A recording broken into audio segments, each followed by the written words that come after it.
Welcome sa Dries TV. Kung interesado ka sa ganitong news, huwag kalimutang isubscribe ang ating YouTube channel. Maraming salamat! Welcome back again sa ating YouTube channel mga kakimpaw, and sa update natin ito, ang pag-uusapan natin ay tungkol sa mga importanteng ganap kina Kim and syempre kay Paula Avellino. Pero bago po ang lahat, maraming salamat sa inyong patuloy na pagsuporta at pagsubaybay sa mga daily update natin.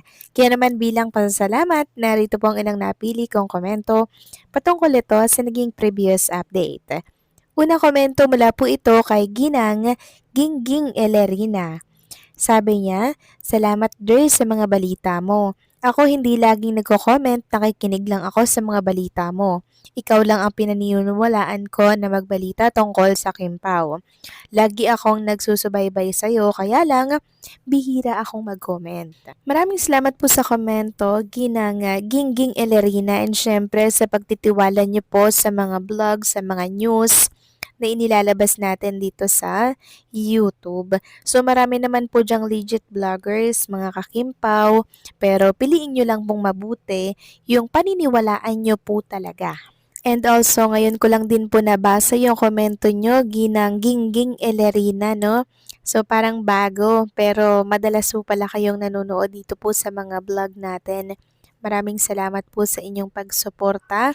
At maging ako din mga kakimpaw, hindi talaga kompleto ang araw ko pag hindi po ako nakakapagbigay ng update kay Kim and Paulo. Kaya kahit busy po talaga ako, sinisingit ko po ito. Pero pag wala talaga akong update, ibig sabihin super busy ako mga kakimpaw. So maraming salamat sa pagtitiwala, Ginang Gingging Elerina. God bless po at huwag po kayong magsasawang sumuporta, lalo na kay Kim, kay Paulo Avellino. So maraming salamat, God bless, mabuhay kayo. Next comment naman mula po kay Lutan Home Hunter. Sabi niya, Miss Joyce, tama ka na. Kailangang everyday talaga kami na ayuda from our idol Kim Pao. Kailangan talaga pag open CP Kim Pao talaga ang makita agad-agad. Kasi pag hindi, masakit sa ulo kapag walang update. Kim Pao forever, God bless us all. Take care always. Nako, maraming salamat sa komento, Lutan Home Hunter. Yes, tama ka dyan. Sobrang sakit sa ulo na pag wala kang nakikitang update kay Kim and Paolo, 'di ba? Parang hindi kompleto yung araw natin. Ano ba ginagawa ni Kim and Paolo Avellino?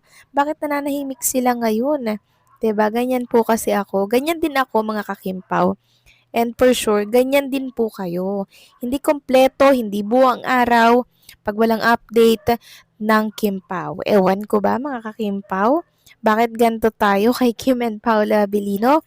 Siguro dahil love na love natin sila mga kakimpaw na para bang ayaw nating mawalan ng update sa kanila, no? Kasi doon lang tayo sumasaya eh. Wala na nga silang project together ngayong 2026. Ngayong buwan pa lang ha. Pero sa mga susunod na buwan, meron yan mga kakimpaw. I mean, wala nga tayong sinusubaybayan na project nila sa ngayon. Kaya dito na lang sa update nila tayo bumawi. Kahit papano, naiibsan po yung ating mga pananabik, pagkamis sa kanilang dalawa. Pero hopefully, this coming February, i-anunsyo na po mga kakimpaw ng management nila yung bagong project ni Kim and Paolo, and syempre yung Di Alibay kung saan po ito mapapanood, kung sa Free TV ba or what, para meron tayong antabayanan at abangan sa araw-araw. At sana ay magkaroon ito ng season 2 or episode na panibago mga kakimpaw para meron tayong bagong pagkakaabalahan. So maraming salamat sa komento, Lutan Home Hunter. God bless and mabuhay ka.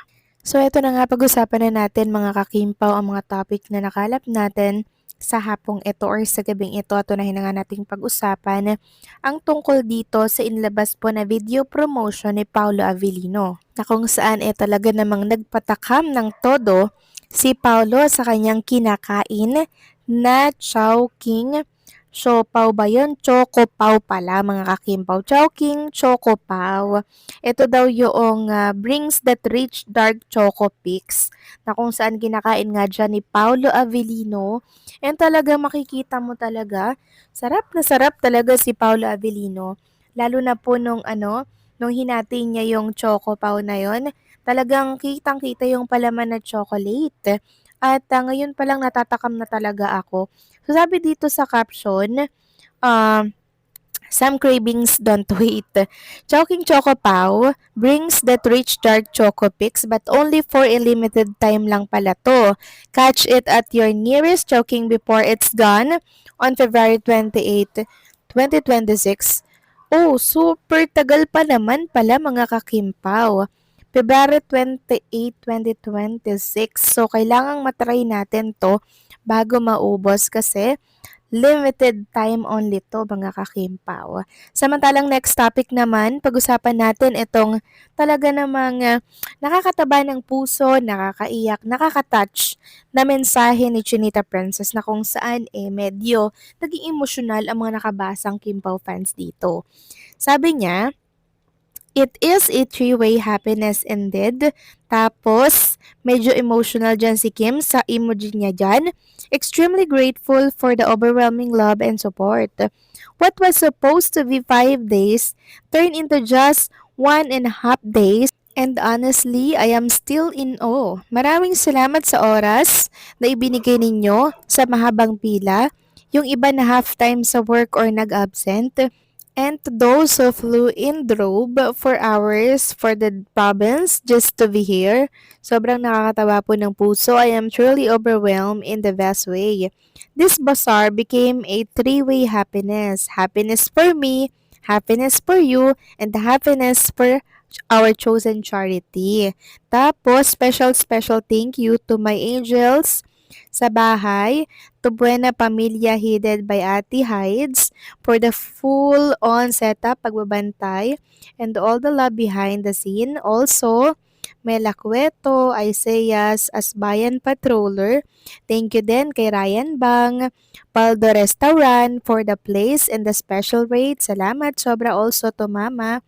Pais Ganda for the additional clothes racks. Maraming salamat to everyone who supported line up, and shared this moment with me.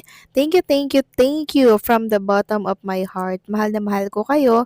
My Chinita Princess heart is extremely happy. Please take care of my OOTD KSYC. So yan po yung pakiusap ni Kim Chu. Pakiingatan daw po mga kakimpa kung kayo po ay nakabili sa kanyang bazaar. Pakiingatan ang kanyang mga damit na nabili po ninyo. Talagang love din niya ni Kim Chu, pero dahil gusto niyang makatulong, na-let go niya po mga kakimpaw para mas marami pong matulungan. Nakakataba talaga ng puso itong ginawa ni Kim Chu, kaya hindi ako magtataka kung bakit ang daming blessings na dumarating sa kanya.